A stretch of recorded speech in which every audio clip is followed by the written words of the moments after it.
গতকাল আমি গেছিলাম আমার বন্ধু মৌমিতার বাড়ি, তাকে রিসেপশনের জন্য রেডি করতে। মানে রিসেপশন লুক না, বাট দাঁড়িয়ে যাও, ওটা রিসেপশন লুকই লাগছিল না, এটা ছিল পার্টি মেকআপ। আর গিয়ে দেখি আমাদের কারেন্ট চলে গেছে। কারেন্ট এসেছে, কি মজা, কারেন্ট এসেছে। তাহলে আমাদের এই হাল হয়।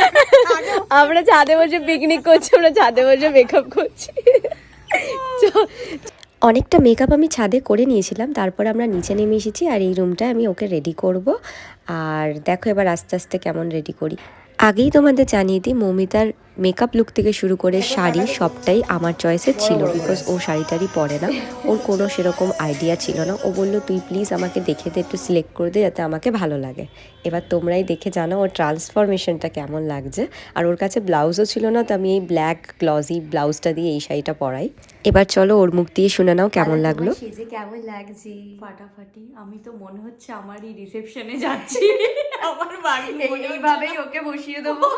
অন্য কারো রিসেপশন, আমার নিজেরই রিসেপশন মনে হচ্ছে। শুধু বরটাকে নিয়ে এসে দাঁড় করালেই হবে। হ্যাঁ, বড় তো তোমার পাঞ্জাব। অনেস্টলি আমি প্রিয়াঙ্কার এমনি ফ্যান, ওর মেকআপের ওর কাজের এমনি ফ্যান। সিরিয়াসলি আমি আগেও করেছি, এখনো যেরকম করেছি, আমি সত্যি ওর ফ্যান। আফটার বিফোর হ্যাঁ করছি। তার আগে হচ্ছে ওর আইফোনের নাকি পাসওয়ার্ডে নাকি ফোন খুলছে না। ভাই আমার চিনতে পারছে না, আমার ফোন খুলছে না নাকি। একবার খুলে দেখ, এখন হয়তো খুলে যাবে, তখন হেয়ার স্টাইলটার জন্য হয়তো হয়েছিল। এখন খুলছে হ্যাঁ ভাই, এবার চিনতে পেরে তোমার ভূতের মতো হেয়ার আছে ভাই। তখন আমার এরকম বলে দিই, একটু আগেও চিনতে পারছিল না। তোমরাও অবশ্যই জানিও কমেন্ট সেকশন ওকে কেমন লাগছিল।